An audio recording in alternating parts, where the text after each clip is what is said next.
हम खेती करता हूँ साहब। और जैसे और फिशरमेंट लगाया था उसको काट लिया हूँ साहब। और अब धान लगाने वाले हैं।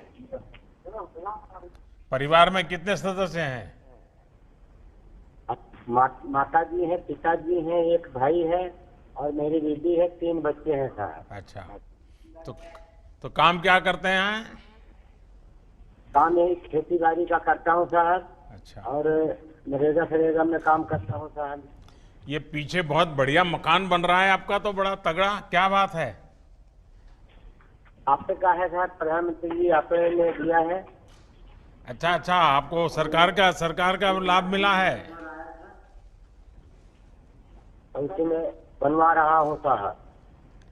तो नीचे वाला बन गया, अभी ऊपर बना रहे हैं? हाँ, नीचे वाला साहब बन गया, स्लैब पर रही साहब। अच्छा अच्छा। अच्छा अच्छा। हाँ जी। तो ये प्रधानमंत्री आवास योजना का आपको लाभ मिला?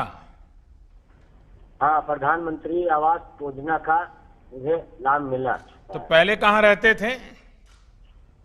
पहले कहीं नहीं जाते थे, घर पे ही रहते थे साहब। यानी ऐसे ही झोपड़ी में? झोपड़ी पहले बहुत दिक्कत थी साहब। ना एक घर था, छपरा था, बारिश में बहुत दिक्कत होती थी और गर्मी में भी दिक्कत होती थी। लेकिन आपने दिया, बहुत अच्छा। अब है, परिवार हमारा सुखी से रहेगा।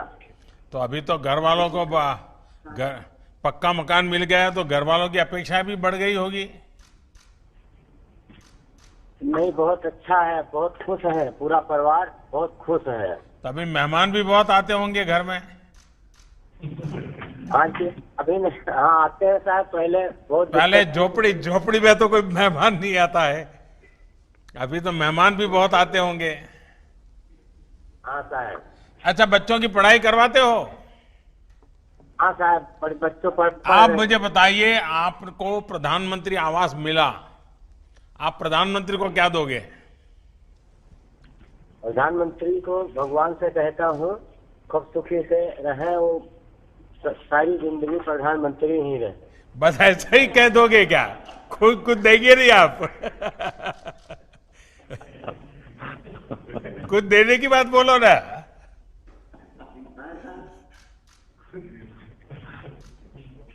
अच्छा, मैं मांगता हूं, देंगे आप? पक्का? पक्का देंगे? अच्छा देखिए, पहला तो आप मुझे मुझे प्रॉमिस कीजिए कि आप बच्चों को जितना पढ़ना है जरूर पढ़ाएंगे। कभी भी आपको थोड़ी तकलीफ पड़े तो भी बच्चों को पढ़ाएंगे, करेंगे? पढ़ाएंगे साहब, पढ़ाते हैं। पक्का? पक्का साहब। और हर साल मुझे चिट्ठी लिख के बताओगे कि भाई बच्चे अब यहाँ इस क्लास में आए, इतना मार्क लाए हैं, ऐसा बताओगे? बताएंगे साहब। तो ये वादा पूरा करना है आपको। पूरा करेंगे सर। देखिए, हमने आपको ये आवास दिया, सरकार की योजना से आपको लाभ मिला, तो देश की भलाई के लिए आपको भी अपने बच्चों को पढ़ाना चाहिए। पढ़ाएंगे साहब, पढ़ रहे हैं। चलिए, मेरी आपको बहुत शुभकामना है। और आपकी माता जी के यहाँ से दर्शन हो रहे हैं, मैं उनको प्रणाम करता हूँ। माँ के आशीर्वाद मिले ताकि हम सब अच्छा काम करें। चलिए, बहुत बहुत धन्यवाद भैया। जिला सिद्धार्थनगर के कोडरा ग्राम पंचायत में लॉकडाउन के दौरान 693 श्रमिक वापस लौटे हैं। इन्हीं में से एक श्री कुर्बान अली जी अब प्रधानमंत्री जी के साथ वार्तालाप करेंगे। कुर्बान अली जी, नमस्ते। सर, प्रधानमंत्री जी और मुख्यमंत्री जी को मेरा नमस्कार। नमस्कार। ये पीछे जगदम्बी प्रसाद बड़ा गुस्सा करते होंगे, उनको नाराजगी होती है कि देखो, ये हमारे यहाँ का कुर्बान अली तो बात कर रहा है, लेकिन मुझे बात करने का मौका नहीं मिल रहा है। कहिए कुर्बान अली, क्या करते हैं आप कल? सर, मेरा नाम कुर्बान अली है, मैं कोडरा ग्राम जिला सिद्धार्थनगर से बोल रहा हूँ। मैं मुंबई में राजमिस्त्री का काम करता था। लॉकडाउन के दौरान मैं और मेरा छोटा भाई गांव वापस लौट कर आए। प्रधानमंत्री जी को मैं आभार व्यक्त करना चाहता हूँ कि गांव वापस आने के बाद मुझे और मेरे भाई को और मेरे गांव में जितने लोग आए हैं सबको राशन किट भी दिया गया और 1,000 रुपया भी दिलाया गया, जिससे हमें बहुत खुशी हुई। और राज्य सरकार को हमारे हुनर के मुताबिक हमारे ही गांव में हमें काम भी दिलाया गया, जिससे मैं राज्य सरकार और प्रधानमंत्री जी को आभार व्यक्त करना चाहता हूँ। तो कुर्बान अली जी, इस बार तो ये कोरोना के कारण आप मुंबई छोड़ करके घर आ गए, तो रमजान का महीना भी तो घर में सबके साथ मनाया होगा? नहीं सर, 15 मई में हम लोग मुंबई में थे। अच्छा अच्छा। लॉकडाउन में मुंबई से 12 मई को मैं अपने गांव वापस प्राइवेट बस से गांव वापस आ गया। अच्छा, तो अभी गांव में क्या करते हैं? आप वापस आए हैं तो? सर गांव वापस आने से पहले मेरा मेडिकल जांच हुआ और 21 दिन होम क्वारंटीन में भी रखा गया। मैं और मेरा छोटा भाई गांव पे प्राइवेट में काम करते थे और यहाँ पे प्रधान जी हमारे सामुदायिक शौचालय बनवा रहे हैं, जिसमें हमें हमारे भाई को राजमिस्त्री का काम भी दिलाया गया। और आगे बोले प्रधान जी की राज्य सरकार द्वारा जैसे और काम भी मिलेगा, जैसे प्राइमरी की मरम्मत और गांव में घर घर शौचालय भी बनाए जाएंगे। हमें वहाँ भी राजमिस्त्री का काम भी दिलाया गया। राजमिस्त्री की हमारी ट्रेनिंग भी शुरू हो गई है, जिनका सर्टिफिकेट हमें दिलाया गया है। अच्छा अच्छा, यानी अब आप एक बड़े सर्टिफाइड राजमिस्त्री बनकर के काम के लिए जाएंगे आगे? जी सर। तो आप जब वहां थे और बीमारी की खबरें आई तो माँ बाप और सब रिश्तेदार सब बड़े चिंता में पड़ गए होंगे? सर लॉकडाउन के समय हम भी घबरा गए थे, लेकिन आपने ट्रेन भी चलाई और घर वाले थोड़ा खुशी भी हो गए कि ये रमजान का दिन भी था और ईद भी करीब थी, इसलिए घर वाले बोले 12 मई को प्राइवेट गाड़ी से हम लोग घर चले आए, अपने परिवार के साथ ईद भी यहाँ पे मनाई। चलिए, तो सब माँ बाप भाई बहन सब खुश हो गए आप आ गए तो? सब यहाँ पे सभी खुशी है। लेकिन अभी तबीयत संभालते हो कि नहीं संभालते हो? बड़े बहादुर बन करके ऐसे ही घूम रहे हो? नहीं सर, यहाँ पे आके बहुत खुश हूँ। यहाँ पे रोजगार भी हमको दिलाया गया, यहाँ पे भी हम काम भी कर रहे हैं। हाँ। चलिए, मेरी आपको बहुत शुभकामनाएं हैं और आप अपना परिवार स्वस्थ रहे कुर्बान अली जी। और कौन है?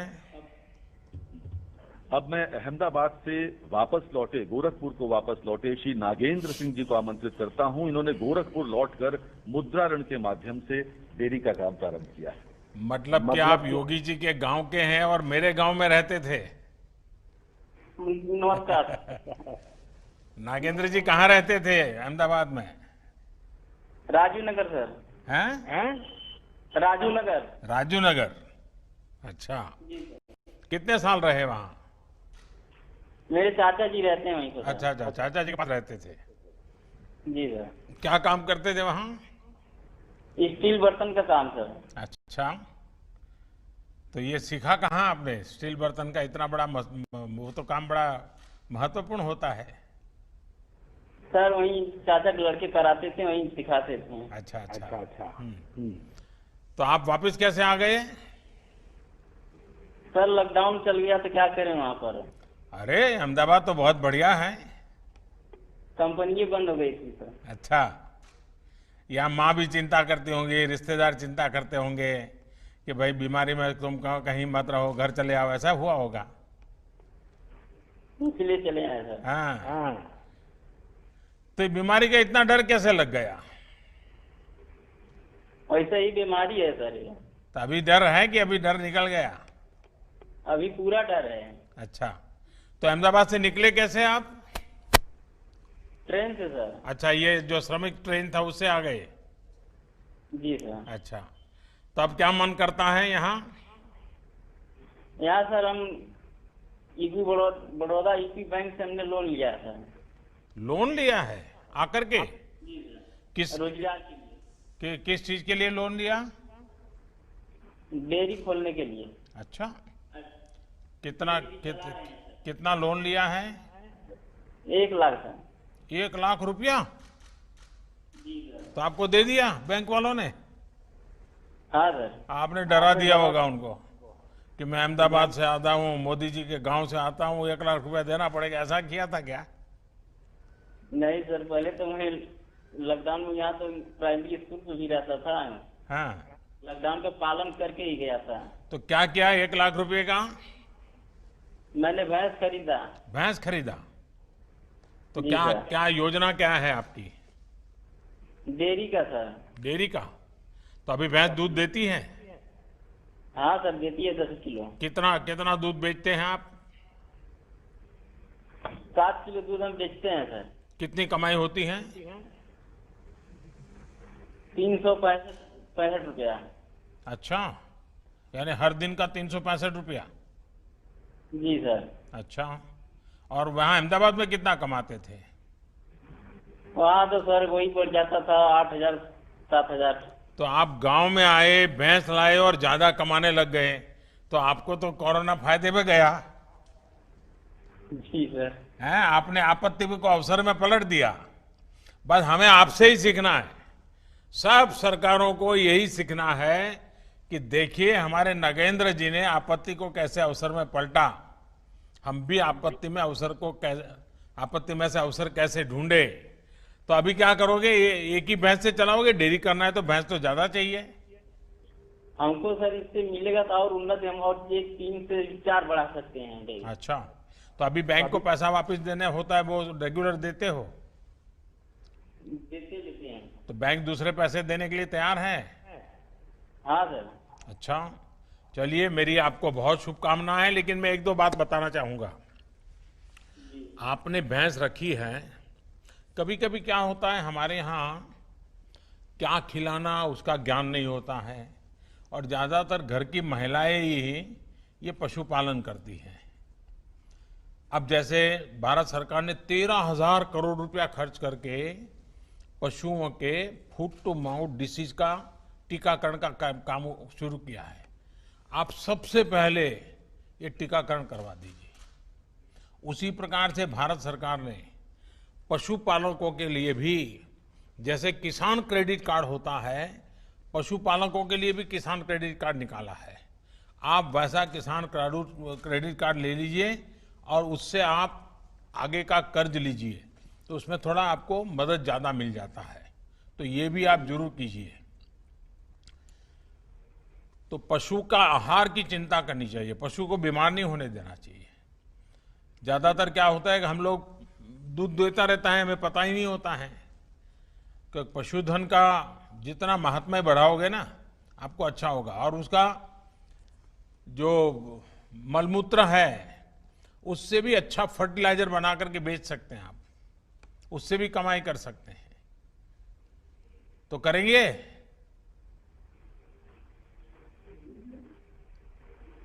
हाँ सर। सब कुछ सुनाई दिया कि नहीं सुनाई दिया? दिया है सर। अच्छा, वो करेंगे। चलिए, मेरी आपको बहुत शुभकामनाएं हैं, लेकिन तबीयत संभालना भैया इस हालात में। आइए, और कौन है? जालौन जिले के दीपू जी को संवाद के लिए आमंत्रित करता हूं। नमस्कार जी। नमस्कार।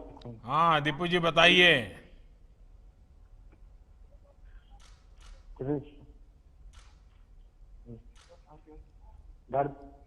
डकोर जालौन से। आपके यहाँ से आवाज कम आ रही है दीपू जी। डकोर जालौन से बोल रहा हूँ दीपू। हाँ, जालान से बोल रहे हैं। क्या कर रहे हैं दीपू जी? कोई हैदराबाद में काम करते थे। हैदराबाद में? तो आपको तो दीपू गारू बोलना पड़ेगा। हैदराबाद में काम करते थे। तो आपको दीपू गारू बोलना पड़ेगा मुझे। लॉकडाउन की वजह से आ गया घर पे। नहीं नहीं दीपू जी, पहले मेरे एक सवाल का तो जवाब दीजिए। आप हैदराबाद में थे, आंध्र में थे, तो आपको तो अब दीपू गारू कहते होंगे लोग। सुनाई देता है आपको? हाँ सर। हाँ, अच्छा बताइए, क्या करते थे वहां? क्या करते थे? इंसुलेशन का काम करते थे सर। तो आगे कैसे, फिर आगे का क्या किया? और लॉकडाउन लग गया इसलिए सर गांव घर पर आ गया। और अभी यहाँ क्या कर रहे हैं? बुंदेलखंड एक्सप्रेस में काम कर रहा हूँ सर। अच्छा, तुरंत काम मिल गया आकर के? 1 महीने बाद मिला था सर। अच्छा, तो हैदराबाद में जितना कमाते थे उतना कमाते हैं कि कम कमाते हैं? नहीं, बराबर कमाते हैं सर, उधर भी बराबर कमाते हैं। उधर ही। हाँ सर। अच्छा, और ये सारे नियमों का पालन करते हैं? हाँ साहब, करते हैं। हाँ, देखिए ये जो बुंदेलखंड एक्सप्रेस वे जो है ना, ये एक प्रकार से इस पूरे इलाके का भाग्य बदलने वाला है, क्योंकि इतना बड़ा एक्सप्रेस वे बनने के बाद वहां डिफेंस कॉरिडोर आने वाला है और नए नए उद्योग आने वाले हैं, और हमारा इलाका जो पानी के बिना तरस रहा था, वहां अब उद्योगों की शुरुआत हो जाएगी। तो अब आपको रोजी रोटी के लिए कहीं जाना पड़े ऐसी स्थिति नहीं बनेगी। और ये विश्व स्तरीय सड़क बन रही है। वहां के लोग पहले मिट्टी की सड़क के लिए कागज देते थे गांव के लोग, आज इतनी बढ़िया सड़क आपके यहाँ बन रही है, और मैं मानता हूं कि बुंदेलखंड का भाग्य बदल रहा है। चलिए दीपू गारू, आपको बहुत शुभकामनाएं भैया। जी सर। धन्यवाद।